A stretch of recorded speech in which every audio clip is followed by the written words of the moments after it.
이 본문의 배경을 좀 보면 이스라엘 백성들은 쭉 지금 본문이 있는 그 이전부터 과거로부터 이스라엘 백성은 어떤 문제로 인하여 고통을 받는데 그 문제가 바로 뭐냐면 블레셋 사람들이에요. 이 블레셋 사람들이 이스라엘을 좀 더 정치적으로 우위에 있다 보니까 여러 모양으로 이스라엘을 괴롭혔어요. 그런 것들이 반복되다 보니까 이스라엘 백성이 두려움을 갖게 됐어요. 블레셋 사람들에게 대하여. 그래서 그런 상황이지만 이스라엘 백성들이 블레셋 사람을 이길 수 없어서 답도 없는 상태에 지금 흘러가고 있는 겁니다. 지금 그런 상태에 지금 놓여진 상태에서 이 사건이 생긴 거죠. 그래서 이거를 우리가 좀 이 말씀이 우리에게 좀 적용을 해볼 때 우리가 어쩌면 우리를 괴롭히는 거, 뭐 재정, 질병 문제, 뭐 어떤 뭐 일, 사람 관계, 뭐 이런 여러 가지 우리를 고통을 주고 손해를 보게 하고 수치를 가져다 주는 것이 있다면 그게 오늘날 우리 자신들에게 영적 블레셋이라는 거죠. 이해가 되십니까? 그게 영적 블레셋이에요. 우리의. 그런데 우리가 이제 분명한 것은 이스라엘 백성들이 오늘 이 사건을 통해서 이제 드디어 이 블레셋 사람한테 당하고 살 수는 없다라는 어떤 이렇게 그런 결심을 하게 된 계기가 여기 있습니다.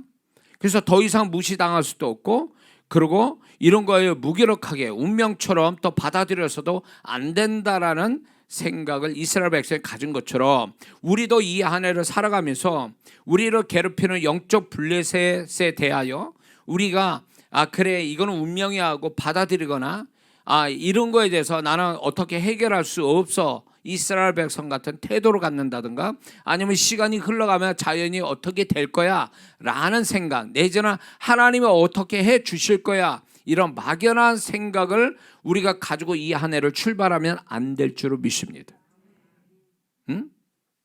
그러니까 이 무기력한 이스라엘 백성들 같이 생각을 가지고 있다면 이런 일이 있어요. 아무것도 안 하면 아무 일도 안 일어나요. 아무것도 하지 않으면 아무 일도 안 일어나. 그러니까 이스라엘 백성은 블레셋의 공격을 받으면서 괴로움 당하면서도 아무것도 안 하니까 하나님도 아무 일도 못 하신 거예요. 하나님이 왜 나한테 역사를 안 하시지? 그건 정답은 이거예요. 네가 아무것도 안 해서 그래. 내 앞에서. 그러니까 아무 일도 안 일어나는 거예요. 에? 내가 뭔가 액션을 취해야 하나님이 뭔가 또 일을 하실 거 아니냐 말이에요. 근데 자기는 방구석에 가만히 있어가지고 하나님 어떻게 해주시겠지 이러면 시간이 답이다라고 기다리면 뭐가 나오냐고 거기에서 아무것도 안 나와요. 여러분이 지금 가지고 있는 우리 자신을 괴롭히는 여러분 자신 괴롭히는 영적 블레셋 이 족속 같은 이런 것들을 우리가 지금 가지고 이 한 해를 또 시작한단 말이에요. 그게 작년 오래 됐다고 해서 그게 사라진 건 아니잖아요. 그런데 이런 것들을 그냥 놔두고 그래 이거하고 같이 운명처럼 같이 가는 거야 라고 생각한다면 이 사람은 작년하고 똑같은 일이 벌어지는 거예요. 그러니까 이스라엘 백성이 이 문제를 해결하기 위해서 미스바에 모인 거예요. 사사 사무엘을 중심으로 해서. 여기서부터 놀라운 일들이 벌어지기 시작하는 거예요. 그전에는 그냥 당하고 마는 거예요. 그냥 그럼 다음에 얘네들을 괴롭히지 않았으면 좋겠어 이걸로 땡겨요. 불쌍한 마음 갖고 있는 거죠. 어떻게 해결은 될 거야 막 이런 막연한 희망상으로 조마조마하면서 살아왔던 거겠죠. 어쩌면 우리가 그런 마음을 가지고 이 하나를 또 출발할지는 모르는데 이것 가지고는 답이 안 나온다 그거죠. 이렇게 해서는 안 된다는 거예요. 이렇게 하면 또 내 영적 블레셋의 족속 같은 이 문제들이 올 한 해 또 우리를 괴롭힐 거예요. 내년까지 가기도 하고 그러면 이게 정말 하나님이 바라는 인생이냐 그거예요. 아닐 줄로 믿습니다. 그러므로 우리는 올 한 해 이게 이제 시작하면서 이 신년 집회에서 새로운 결단을 해야 될 줄 믿습니다. 내가 이거하고 지지는 않겠다 이제. 이거하고 끝장을 봐야 되겠다.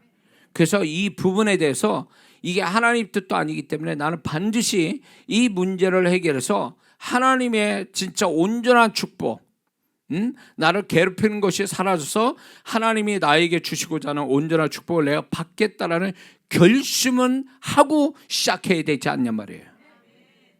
불가항력적인 문제, 그런 걸 보면서 야, 이거는 내 힘으로 어쩔 수 없어. 그러니까 나는 이렇게 살다가 죽을 수밖에 없어. 이렇게 한다면 그게 믿음이면 그 사람은 믿음대로 갈 수밖에 없어요.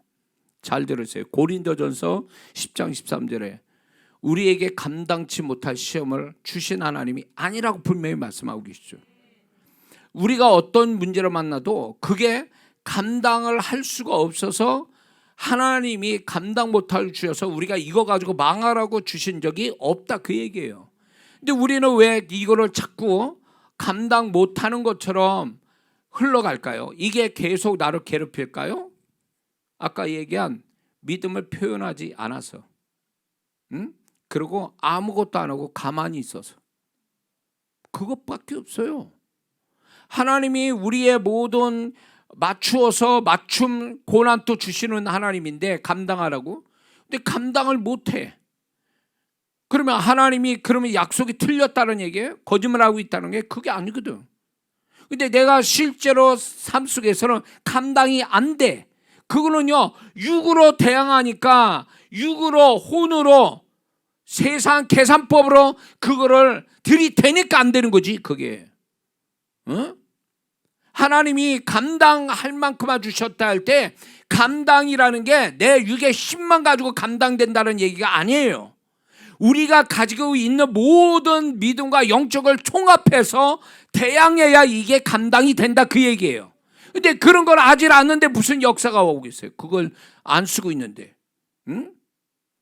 맥시멈 다 내가 모든 걸 다 써서 감당이 돼서 이게 전화위복이 되는 걸 경험해야 되는데, 내가 만약에 내가 감당할 수 있는 이 모든 걸 다 총합해서 그게 100 정도가 된다고 하나님은 알고 계신데, 나는 그 어떤 감당치 못할 시험이 왔을 때 그걸 50밖에 안 써. 그러니 감당이 안 되는 거지. 100을 다 써야 감당이 되는데 100을 다 쓰지 않고 50만 쓰고 아우 하나님 나 못하겠습니다. 나는 감당이 안 됩니다. 이렇게 말한다면 하나님을 거짓말 만드는 거 아니냐요. 하나님을 거짓말장이로 만드는 거잖아요. 최선을 다해봤냐고, 죽기까지 최선을 다해봤냐고, 나의 모든 걸 다 총합해서 하면 되돌아봤냐고. 그거를 잘 거 다 자고 먹을 거 다 먹고 갈 때 다 가고 쓸 때 다 쓰고 뭘 그러고 시험을 이긴다고 그래요. 자기 할 거 다 해놓고 말이에요. 그리고 나머지는 자기가 100을 써야 되는데 50밖에 안 쓰고 나머지 하나님 알아서 좀 해주세요, 이런 식이죠. 그러니까 감당이 안 되는 거예요. 그리고 그게 감당만 안 되는 게 아니라 이게 하나님께서 모든 시험이나 시련도 어떤 기한이 있어요. 아, 얘는 3년짜리, 얘는 1년짜리, 요거는 6개월짜리. 이게 다 하나님이 그 계산이 기간이 정해져 있는데 이걸 넘어가 6개월짜리가 1년 되고 1년짜리가 2년 가고 막 왜 그럴까 이게? 우리 하나님은 은혜의 하나님이시라 하나님은요 딜레이는 안 시켜요. 넘어가게끔 해서 더 고생시키는 하나님은 아니에요. 그 하나님은 줄이면 줄여주시지 늘리시는 하나님은 아니다, 그 얘기예요. 근데 왜 우리는 하나님은 1년짜리인데 나는 2년짜리로 늘릴까요? 그건 내가 그렇게 만든 거예요. 내가 최선을 다해서 다 썼으면 1년 안에 1년짜리라도 1년 안에 6개월에 끝날 수도 있는 거를 내가 그거를 최선을 다하여 하나님께 내가 감당을 하지 않으니까 그게 2년짜리로 늘어난 거지. 이거를 제가 많은 성도들을 이렇게 상담하고 사역하는 데서 나오는 얘기예요. 이 사람은 이거 지금 고난이 끝날 사람인데 계속 고난이 있어. 하나님 뜻도 아닌 고난을 지금 당하고 있다고. 근데 그 배경이 바로 뭐냐면 이거예요. 왜 하나님이 자신의 영적인 총합을 가지고 감당하라고 그랬더니 육으로 계산으로 뭐 세상 방법으로 그렇게 하니까 답이 안 나오는 거지. 그러니까 시간만 길게 가는 거예요. 이게 하나님 뜻도 아닌 걸로 막 가는 거죠. 이게 문제인 거죠. 자, 그래서 이런 게 있습니다. 축복은 늘리면 좋은 거예요. 그러나 우리의 불행과 고난과 고통은요 줄이는 게 은혜라고. 하나님도 줄여주시기 원하세요. 그러니까 빨리빨리 해결해야 돼 그거는. 자, 근데 여기서 우리가 알아야 될 게 우리의 문제가 본질이 건강이나 물질 문제, 사람 문제, 일의 문제가 있다 해도 그게 현실적이고 세상적인 것 같지만 사실 믿는 자의 모든 건요 육적이면서 동시에 영적이에요. 믿으십니까? 영적인 어떤 의미를 담고 있는 육적인 문제라고요. 그래서 육적인 문제도 영적으로서 출발이 되었기 때문에 영적인 데서 풀고 가야 육적인 게 풀어지게 돼 있단 말이죠. 물이 위에서 아래로 흐르지 아래에서 위로 가는 게 아니거든요. 그러니까 우리가 이 3차원적인 세상, 이 지배를 하는 게 4차원의 영의 세계이거든요. 그러면 거기서부터 풀어야 돼요. 근데 여기서 풀질 않아요. 많은 사람이 그게 육의 문제면서 동시에 영적인 문제라는 걸 인식해서 영적으로 뭔가 대항을 하고 뭔가 해결해 봐야 되는데 이렇게 안 한다라는 거죠. 그러니까 문제를 계속 그냥 지연되는 거죠. 계속 해결되지 않는 채. 환난 날에 나를 부르라. 하나님 그렇게 말씀해요. 기도를 하라는 거야 나한테. 왜 내가 현실적인 문제인데 하나님께 기도를 해요? 기도라는 영적인 방법을 매 쓰게 하냐 말이에요. 왜 하나님을 등장시켜야 되냐? 왜 하나님을 붙잡아야 되는 거예요? 내 육적인 문제인데 지금 돈 문제고 건강 문제인데 왜 하나님 붙잡냐고. 그렇잖아요. 질병 문제면 병원 가서 좋은 의사 만나서 치료받고 돈 문제면 돈을 어떻게든지 꼬서라도 어디 돈을 융통할 수 있는데 이런 데를 찾아다녀야지 모토로 하나님을 찾느냐 그 얘기예요. 뭘 얘기하는 거예요 성경에서. 그게 영적인 문제라는 걸 얘기해 주잖아요. 우리의 어떤 문제도 지극히 현실적인 것도 그게 영적인 거라는 것을 얘기해 주고 있는 거잖아요. 야베스가 복에 복을 더하고 환난을 없게 하시고 지경을 넓혀주시는 현실적인 문제잖아요. 근데 하나님을 통해서 역사가 오잖아요. 그러니까 그것이 야베스의 이 현실적 축복은 결국 하나님이 주셨다라는 거 아니에요. 그러니까 이게 영적인 데서 축복이 돼서 육적으로 결과가 나오는 문제 아니냐 말이에요. 근데 우리는 우리의 문제를요 너무 이거를 현실적으로만 치우치다 보니까 안 풀리는 거예요. 이게 안 풀리는 거라고.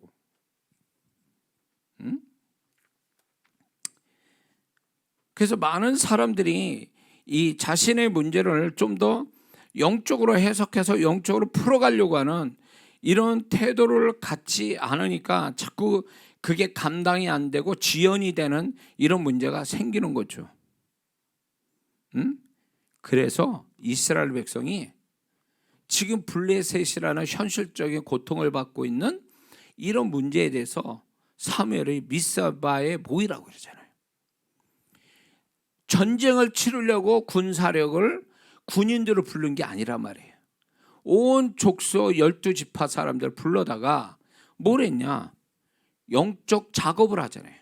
영적 개혁을 일으키잖아요. 이게 블레셋하고 무슨 관계가 있냐고 이게. 근데 이 사건을 전체로 끝을 가보면 이게 시발점이 된 거예요. 블레셋을 소멸시키는. 그러니까 예수 믿는 사람이 모든 육적인 문제를 푸는 것은 결국 영적인 것부터 풀릴 때 풀려진다는 것을 계시하고 있는 거죠.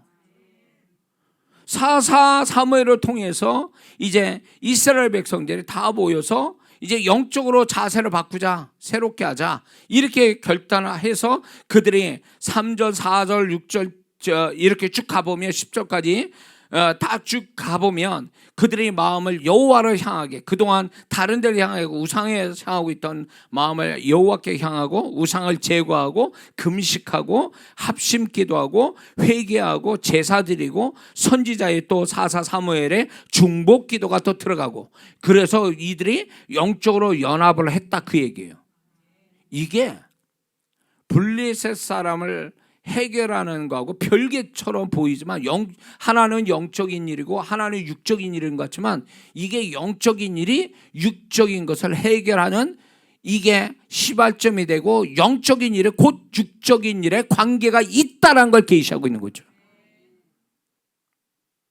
어리석고 수준 낮은 신앙을 가진 성도들이 문제가 많으니까 열심히 교회 잘 다니는데 교회도 안 나와. 왜? 사람 찾으러 다니고 은행 다니고 사람 만나야 되고 막. 응? 잘 신앙생활 잘하다가 11조 잘하다가 힘들다니까 11조도 안 해. 봉사해야 될 사람이 나 지금 이 문제 저 문제 걸려가지고 나는 힘들어서 이거 못합니다. 그것도 봉사 자리도 놔버려. 그러니까 영적인 걸 다 놔버리고 여기에 몰입해서 뭔가 해결 본다는 게 이게 얼마나 어리석은 생각인 줄 아세요? 영적인 어떤 자기가 해야 될 그거를 지켜가면서 해결을 하나님이 그걸 지킬 때 하나님이 육적인 문제를 해결해 가시는데 영적인 일을 다 손 놔버리고 육적인 일에만 열심히 매달려서 해결 보려고 하는 사람은 그 사람은 영적인 축복도 다 잃어버린다니까. 문제 푼다고 교회 안 나오고 주일날 안 나오고 사람 찾으러 다니고 뭐 이렇게 저렇게 다니는 사람이 결국 문제도 나중에 들어보면 문제도 해결 안 되고 신학도 다 버렸어. 두 개 다 버린 거예요. 다 안 된 거지. 이게 얼마나 어리석은 사람이에요. 그래서 신앙이 수준 높은 사람은요 절대로 어려움이 와도 신앙의 레벨을 높이고 신앙의 양을 더 늘려서 뭔가 해결을 보려고 하는 사람이 이 사람이 정말 정답을 갖고 있는 자고 이 사람이 정말 하나님 역사를 볼 사람이라는 거죠. 이 사람이 정말 하나님께 수준 높은 신앙을 갖고 있는 사람이라는 걸 얘기하는 거예요.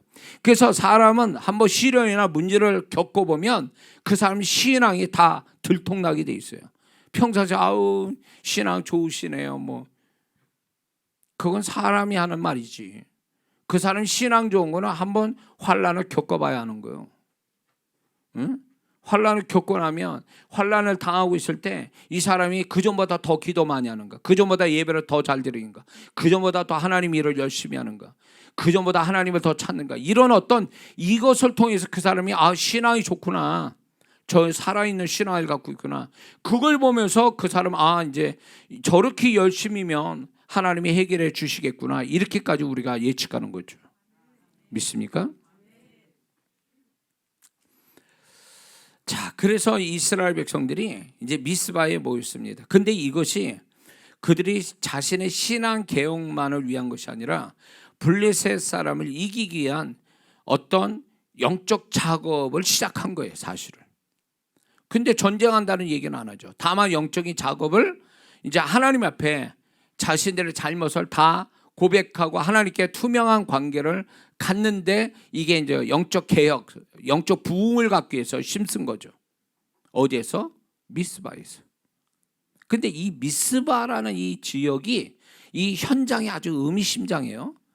이 미스바의 뜻은 감찰하다, 망대라는 뜻을 가지고 있어요. 근데 사무엘이 다른 데가 아니라 미스바에게 모이게 했는데 이 미스바가 땅에 영적 경력이 있는 땅이에요. 이 땅이. 자, 왜 그러냐? 이 미스바는 사사 입다가 암몬 족속을 이긴 곳이 이 미스바예요. 그리고 여호수아가 히위 족속을 전쟁에서 이긴 현장이 미스바예요. 그리고 초대 이스라엘 왕을 세운 사울 왕을 세운 현장이 미스바예요. 그러니까 기도가 있고 승리가 있고 왕을 세우는 정말로 영광스러운 현장이 미스바라는 거예요. 그래서 여기서 우리가 알 수 있는 것은 땅의 경력, 이게 땅의 이력이 얼마나 중요한가를 또 얘기해요. 하나님은 반드시 그 현장이 좋은 현장이면 그 현장을 계속 시간이 가면서도 그 현장을 그런 식으로 계속 쓰고 계신다는 거죠. 그래서 예수 믿는 사람은 현장을 잘 가지고 있어야 돼요. 그래서 하나님이 이 교회터나 집에 어떤 사업터나 가정, 이 장막터나 이런 것들이 다 보면요, 하나님이 인도하시는데 인도하시는 그 현장을 보면 반드시 은혜가 있는 현장으로 인도하신다고요. 함부로 돈 많다고 목 좋다고 아무데나 거기에 떡하니 그런 자리 잡아서는 안 됩니다. 왜냐하면 그 현장에 어떤 경력이 있거든요. 과거 경력들이 그거에 영향을 미치게 돼 있다고. 지금 이 사람이 장사가 잘하는데 근데 옮긴 데가 좋은 조건에 터가 나왔어. 터는 좋은데 그 터도 장사다 망해가지고 나간 사람이야. 근데 X가 B할 때 거기가 좋다고 해서 가잖아요. 이거 생각 많이 해야 돼요. 거기 가면 뭐 아니면 도요.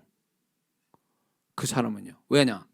그 현장이 이렇게 이력이 있는데 그 영향을 받아서 더 망하든가 아니면 그걸 정말 극복하고 이길 만한 영적인 힘이 있어서 하나님이 그쪽으로 인도하셨다면 틀림없이 이게 있어요. 하나님이 인도하셨다면 잘 되라고 그쪽으로 인도하시는데 근데 인도를 하실 때요 한 가지 이 사람은 알고 있어야 돼요. 뭐냐면 거기서 영적 승리를 해야 네가 복받는다라는 거지. 그렇지 않으면 네가 감당할 만하니까 내가 인도한다. 그러니까 많은 사람들이 하나님이 은혜스러운 곳으로 인도하는 게 보편적이에요. 더 좋은 곳. 그래서 이동의 축복이라는 게 있어요.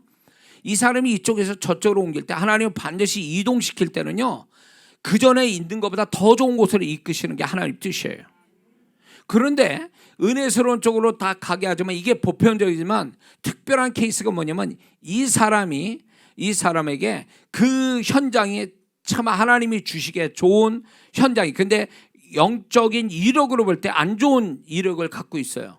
근데 하나님이 거기를 인도할 때가 있거든요. 그거는 이런 의미가 있는 거예요. 그 사람이 그거를 다 극복해낼 수 있는 능력이 있는 사람이기 때문에 하나님이 그것으로 인도하시고 거기가 극복이 되면 이 사람은 다른 사람보다 배 이상으로 하나님의 축복을 볼 사람이기 때문에 그런 땅을 주시는 거예요. 그래서 하나님의 인도하심이 와야지 인도하심 없이 뭐 돈 있다 뭐 목 좋다 그래 딱 하다가 사고 나는 수도 많습니다. 예수 믿는 사람은 아브라함이 지시할 땅으로 가라 했지. 지시할 그분이 땅도 지시하고 있거든요. 그러니까 예수 믿는 사람도 하나님이 축복할 지시할 땅으로 인도받아야지 아무 데나 가서 될 문제가 아니라는 거예요. 그래서 하나님이 미스바에 이스라엘 백성이 모이게 한 것은요 이 땅이 기도하는 땅이고 여기서 승리가 일어난 이방 족속과 싸워서 이긴 땅이란 말이에요. 이김의 현장이니까 이기게 하시려고 땅의 경력의 축복을 이스라엘 백성에 주기 위해서 미스바에 모이게 한 거야. 믿습니까? 저는 이 미스바가 오늘날 교회고 나는 이 집회 현장이라고 믿습니다. 여기서부터 승리하고 가는 거죠. 우리 교회가 그런 교회니까 또 대대로 이렇게 여기가 하나님이 역사하시는 하늘이 열리고 변화, 치유, 형통, 기적, 창조가 일어나는 현장이니까 여러분들을 여기에 오게 하신 것은 결국은 그런 축복을 받아서 여러분들이 여러분의 삶의 지경이 축복의 지경이 넓혀지게 하시기 위해서 이거를 기점으로 삼았다고 저는 믿습니다. 시간상으로 그렇고 현장 그 측면에서도 하나님이 여기를 기점으로 삼았다 저는 믿습니다. 자, 그래서 이들이 이제 여기 미스바에서 영적 개혁을 일으킵니다. 정말 하나님이 택하신 어떤 현장에서 영적 개혁을 가지고 해서 하나님 앞에 하나님이 기뻐할 정도로 할 수 있는 영적인 태도를 다 보인 거죠. 제사 드려 뭐 금식에 회개를 해 이런 마음이 하나님을 향하게 다 이게 할 수 있는 모든 조건을 다 하나님께 하고 있었거든요. 근데 이런 영적인 자세가 블레셋 사람하고 반드시 관계가 돼서 그 하나님의 축복이 그들의 어떤 영적인 개혁의 모습을 인정하시니까 드디어 현실적인 문제를 개입해서 역사하기 시작하더라 그거예요.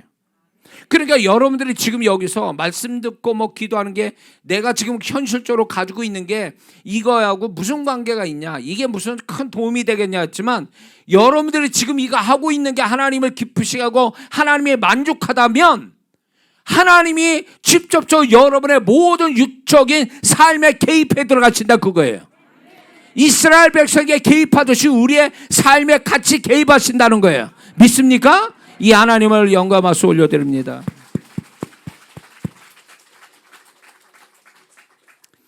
그래서 우리가 이 하늘 살아갈 때 세상 사람처럼 올해를 어떻게 살까, 누구를 만나고 어디서 뭐 어떻게 무슨 일을 할까, 인간적인 계산과 지혜와 전략을 가지고 살아가기 직전에 우리도 그렇게 살아야 되겠죠. 그러나 그보다 우선이 되는 건 뭐냐면 하나님께 모여서, 하나님 앞에 모여서 영적 다짐을 하고 영적 개혁을 일으키고 마음을 새롭게 하고 영적인 축복을 받는, 이게 먼저다, 그거예요.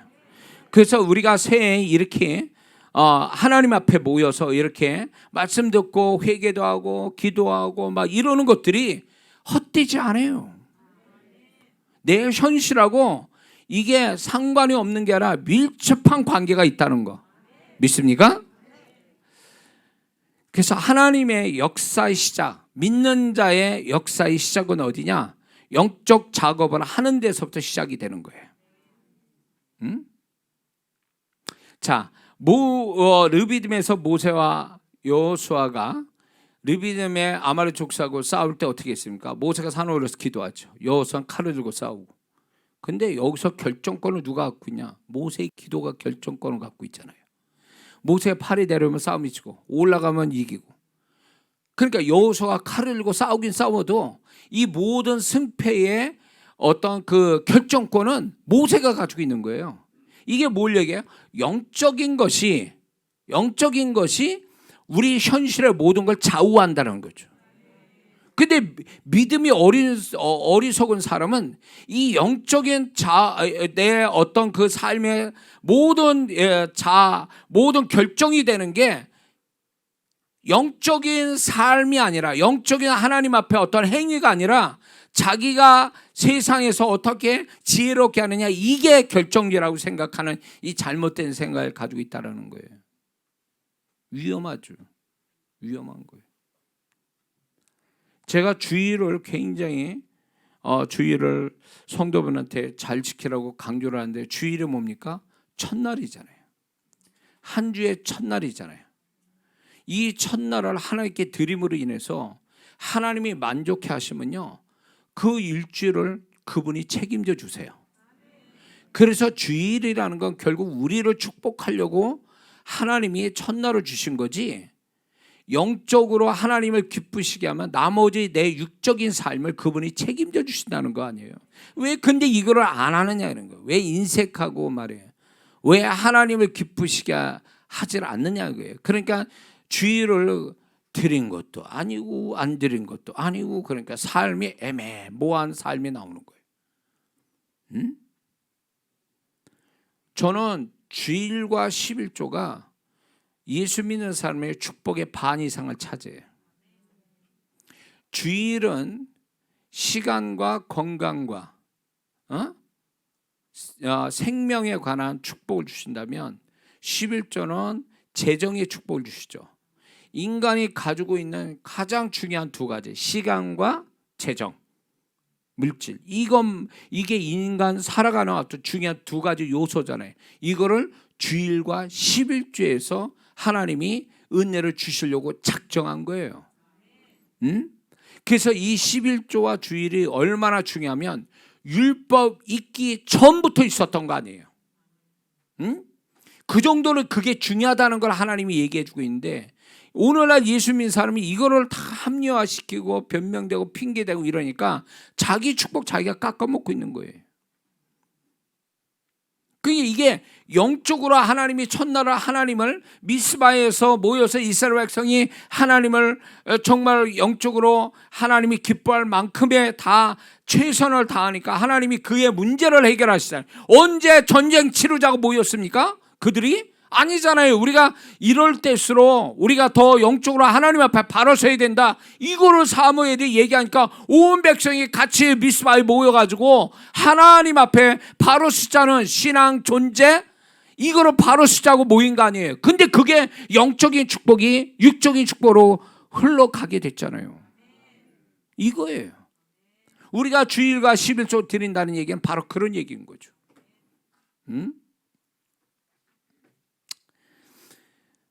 자, 그래서 어떤 면에서 여러분들은 지금 잘하고 있는 거예요. 새해 돼가지고 진짜 이 시간들을 3박 4일 한 주간을 정말 주일부터 해서 한 주간을 이렇게 하나님 앞에 영광을 돌린다. 하나님의 기쁨을 드리도록 이렇게 모이고 기도하고 헌금하고 이런 모든 것들이 하나님을 만족시켜 드리는 거기 때문에 우리는 반드시 이 축복은 그 후에 나타날 줄 믿습니다. 그런데 여기서 우리가 잊지 말아야 될 게 하나가 있어요. 그게 뭐냐면 이제 이스라엘 백성이 이런 영적인 개혁을 가졌잖아요. 연합적으로 가졌는데 이게 다른 측면에서 보면 이게 사단을 긴장시키고 또 사단에게 전쟁을 선포한 것 같은 형상을 보여주고 있는 거죠. 이게 어떻게 나냐면 이스라엘 백성이 지금 영적 개혁을 이루자고 모였는데 블레셋 사람은 오해하고 있는 거죠. 얘네들 이제 전쟁 치르려고 왔구나. 그리고 전쟁을 치르려고 왔잖아요. 얘네들이. 이때 다 박살내자 이러고 그들이 온 거 아니에요. 이거는 아주 중요한 의미가 있는데 뭐냐면 우리가 하나님 앞에 바로 쓰고 더 하나님 앞에 좋은 신앙을 갖자고 열심을 내잖아요. 이거는 곧 뭐가 아니면 사단한테 전쟁 선포하는 거야. 내가 너희들을 이제 내가 이겨먹을 거야 라는, 어떻게 보면 우리가 직접적으로 사단에게 공격하는 건 아니어도 사단을 긴장시키고 흥분시키고 공격하게 만드는 요소가 될 수 있다는 거예요. 왜? 우리가 하나님 앞에 좀 더 나은 사람이 되는 거 사단은 원하지 않으니까요. 그렇게만 되면 사단은 긴장하거든요. 악한 영들이. 그래서 이거 좀 얘기를 해야 될 것 같아요. 여러분들이 만약에 여기 잘 드렸어요. 뭐 최선을 다해서 기도도 하고 예배드리고 헌금도 하고 다 했어요. 그랬더니 다음 주에 이상한 일이 벌어져. 안 좋은 일이 자꾸 벌어져.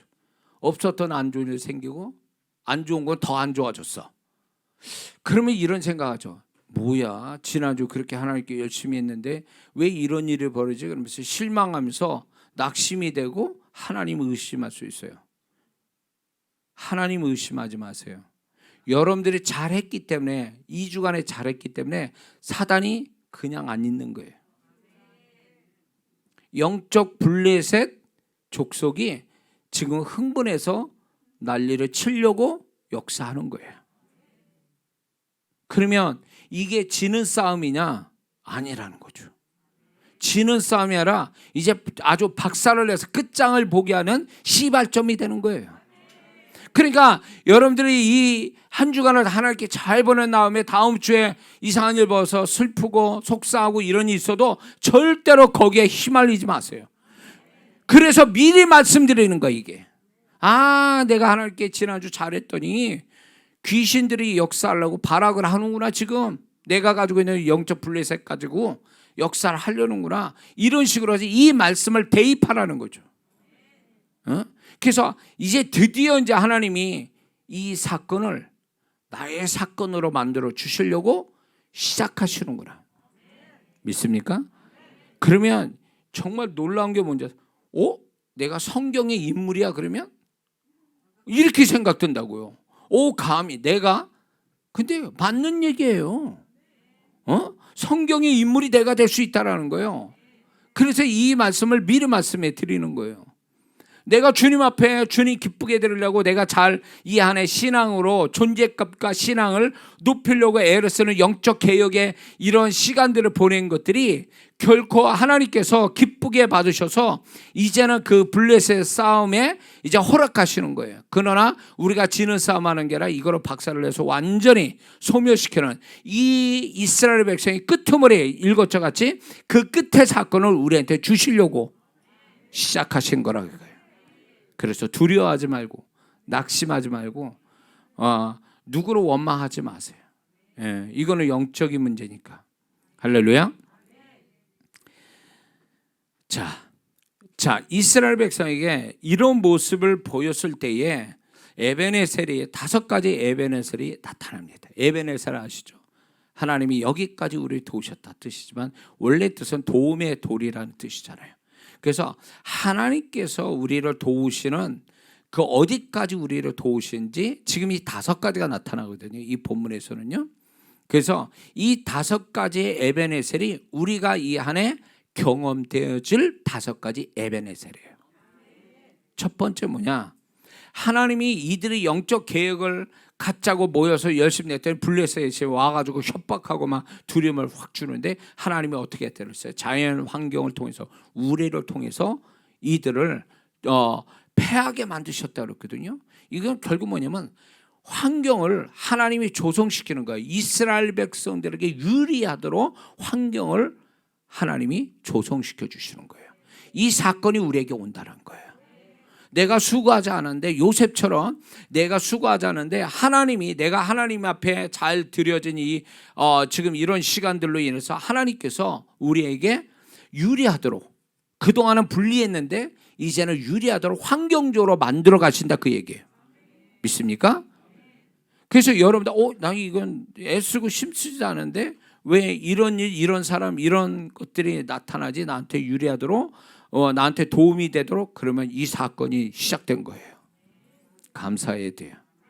할렐루야. 이게 첫 번째 에베네셀이에요. 두 번째 에베네셀은 그들이 지금까지 수동적이고 이제 손해만 봐도 그냥 손해보고 살았던 이스라엘 백성이 있거든요. 근데 그들이 이제 수동적이고 소극적인 태도에서 적극적이고 공격적으로 나오기 시작한 거예요.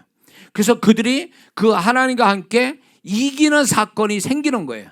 블레셋 사람을 이기는 사건.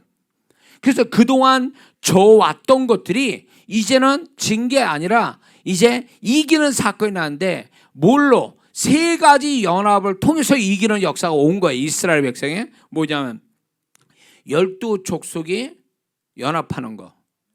두 번째, 이 12족속이 영적 연합을 한 거. 플러스 하나님과 연합하는 거. 이 세 가지 연합이 드디어 이김의 역사가 오기 시작했다 이겁니다. 그러므로 두 번째 이 에베네셀은 연합을 통한 이김을 주시는 거죠. 전에는 혼자 끙끙대고 뭘 했는데 이제는 이제 영적으로 돕는 사람들이 나타나서 이게 연합이 되는 거야. 하나님과 돕는 자 그리고 나와 이 삼각관계가 딱 이루어져 가지고 이제 수동적이고 소극적이면서 손해봤던 것들이 이제는 바뀌는 거죠. 상황이 바뀌어서 이기는 역사가 시작된다는 걸 의미하는 거예요. 할렐루야. 이게 두 번째 에베네셀이에요. 자, 그래서 하나님께서 이런 어떤 올해는 무엇보다도 연합을 잘하는 자가 복이 있는 사람이 된다 이거를 말씀하시거든요. 그래서 올해가 연합이 잘 되면 복을 받는데 그 얘기는 다른 측면을 보면 이런 거예요. 연합하지 못하면 그 사람 많은 손해를 보고 어려움을 겪을 거다라는 걸 예측하는 거죠. 그래서 여러분들이 사단이 자꾸 분리 분열 그래서 홀로 있게 만드는 사건들을 많이 줄 건데 여러분들 거기에 속지 마세요. 그럴 수밖에 없다 그러면서 분리나 분열돼서 홀로 있는 것을 정당화시키지 마세요. 이건 사단의 전략이에요. 하나님은요 연합해서 복을 받으라는 거예요. 너도 살고 돕는 자도 살게 하는 거. 그리고 나와 연합해서 모든 걸 이기는 자가 되라. 이게 하나님 뜻이에요. 어떻게든지 여러분들이 이 한 해 연합을 잘하는 성도들이 되기를 주의 이름으로 축원합니다. 홀로 있지 마세요. 홀로 있으면 사단의 밥 되는 거예요. 위험합니다. 자, 세 번째 에베네셀이 뭐냐 할 때 그 블레셋 사람을 이겼습니다. 근데 이김의 여세를 몰아서 하나님의 이스라엘 백성들에게 그동안 자신들이 빼앗겼던 땅을 다시 되찾게 하여 새로운 지경을 넓혀주십니다. 자, 백갈까지 가게 하죠. 근데 나중에 에그론과 또 가드까지 치고 내려갑니다. 이건 뭘 얘기하냐면 이 에그론과 가드 여기 이 땅 또 백갈도 실은 원래 이스라엘 땅이었다고요. 근데 블레셋 사람한테 빼앗긴 땅이에요 이게. 근데 하나님이 이참에 그들에게 빼앗겼던 땅을 다시 되찾게 돼서 새로운 지경이 넓혀진 거예요. 이게 세 번째 에베네셀이라는 거죠. 그러니까 우리가 이 한 해 살아가는 동안에 과거에 빼앗겼던 거, 코로나 때문에 빼앗기고 여러 가지로 빼앗겨서 지경이 좁아진 거, 손에 나서 지경이 좁아진 거, 이거를 하나님께서 이제 세 번째 에베네셀의 역사가 와서 되찾는, 그래서 지경이 넓혀지는, 그리고 오히려 새로운 지경으로 또 나아가게 되는 이 축복이 오게 될 줄 믿습니다. 이거 잘 들으셔야 돼요. 이거는 설교해서 여러분에게 잠시 은혜 드리고 또 은혜 받게 하고 교훈 얻자고 하는 게 아니라 이게 현실이 되게 하시는 예언적 말씀이기 때문에 제가 말씀을 전하는 겁니다. 할렐루야. 자, 그래서 이들은요, 한번 이기 시작하니까 벳갈까지 가니까 흐름을 놓치지 않고 에그론과 가드까지 막 밀고 내려가는 거예요. 이게 여기서 중요한 게 있습니다. 하나님의 흐름을 타면 그거 놓치지 말고 계속 하나님이 이끄는 대로 가야 돼요. 그래야 연속적인 하나님의 역사가 나타난다는 거예요. 예? 왜 축복이 연속으로 안 일어나느냐? 하나님의 흐름을 끊었기 때문에, 자기가 하나님의 흐름을 놓치고 갔기 때문에 안 되는 거예요. 하나님은 단회적으로만 축복하시는 게 아니라 그분은 연속적인 축복, 그리고 그 축복이 증가되는 거, 이게 하나님 뜻입니다. 다윗을 보면 알잖아요. 다윗이 그랬잖아요. 응? 양치기에서 골리앗을 죽여 천부장 되고, 다윗 사울의 사위가 되고, 그러면서 그가 400명의 군사를 갖고 그 다음에 유다 왕이 되고 그 다음에 통합 이스라엘 왕 되잖아요. 흐름을 탔기 때문에 그래요. 다윗이 똑똑해서라기보다는 하나님이 그를 이끌어가는데 그 흐름을 잘 타고 가는 사람이에요. 그러니까 하나님의 축복은요, 이렇게 뭡니까? 들쑥날쑥하거나 수평으로 들쑥날쑥하는 게 아니라 그분의 축복은 계속 수직으로 올라간다는 거예요. 이게 하나님 뜻이에요. 연속으로 수직으로 올라가는 증가되는 축복. 이게 하나님 뜻인데, 올 우리가 한 해에 그 축복을 보려면 절대적으로, 형통에서도 제가 이야기하지만 인간적인 계산이나 어떤 이기적인 마음이나 욕심이 작동되면 하나님 흐름 끊어먹습니다. 그러지 마세요. 그 축복을 자기가 만든 게 아니잖아요. 하나님이 주셨으면 하나님이 이끄는 대로 흘러가야 되는 거예요. 하라면 하라는 대로 하고, 그러다 보면 그게 나도 생각자는 내가 애써서 한 게 아니라 하나님이 나를 위해서 축복해 놓은 세팅엔드에 내가 쑥 들어가 버리는 거예요. 그러면 내가 10배 수고해서 못 되는 것을 한 번에 하나님이 해결해 주시는 거죠. 이건 그냥 하는 얘기가 아니에요. 하나님이 저에게 축복 주실 때 이런 식으로 주셨기 때문에 그래서 얘기하는 거예요. 할렐루야. 자, 그 다음에 여기서 끝나지 않고 이제 네 번째 에베네셀이 나타납니다. 그게 뭐냐면 하나님께서 블레셋 족속들이 침범하지 못하도록 하나님이 작업을 이루어 놓으셨어요. 더 이상 그들이 전쟁을 치르지 못하도록 하나님께서 완전히 막아주시는 은혜를 주셨다, 그거예요. 이건 다시 말해서 우리를 괴롭혔던 영적 블레셋이 이제 소멸되고 그게 다시 반복되지 않게 막아주시는 은혜가 있게 될 거라는 걸 계시하는 겁니다. 이게 네 번째 에베네셀이에요. 아무리 하나님이 주신 게 있는데 그걸 보호받고 지킴을 받지 못한다면 그게 무슨 축복이겠어요? 잠깐 맛만 보고 그게 소멸되고 남의 손에 들어간다면 그게 진정한 축복은 아니잖아요. 그래서 하나님이 주시는 것은 평안하도록, 모든 것이 그분의 축복을 받아 누릴 수 있는 평안함, 그거를 하나님이 주시거든요.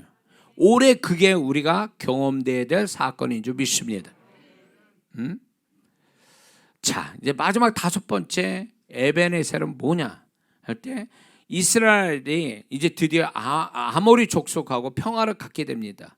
그러면 아모리 족속이 착해서 그 사람들이 이스라엘하고 평화 협정을 맺은 것 같습니까? 아니에요.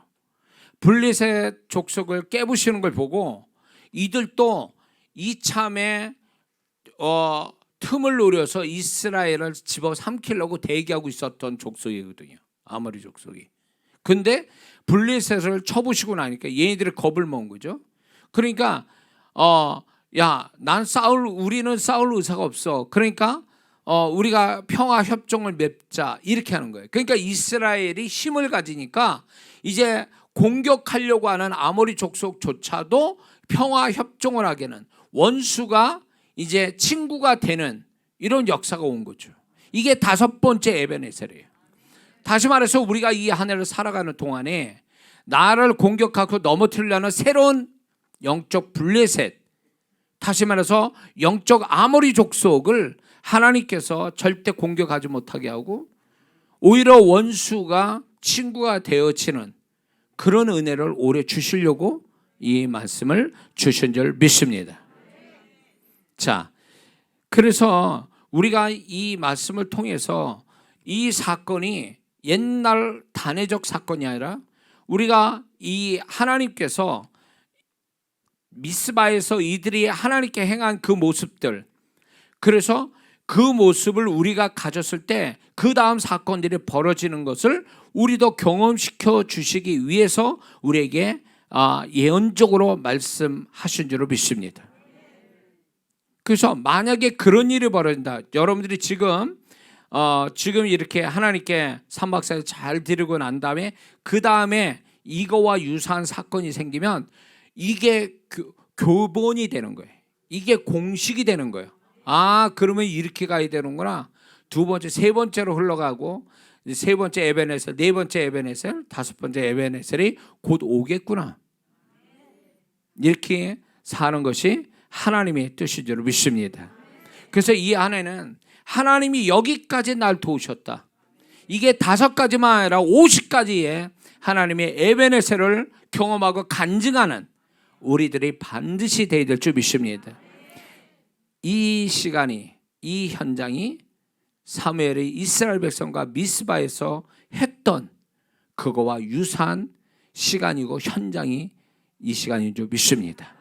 그래서 여러분들이 이 말씀과 함께 들었으니 이후의 사건들을 하나님께서 주관해 가셔서 말씀이 이게 진리라는 걸 여러분의 개개인의 삶 속에서 증명하실 줄 믿습니다.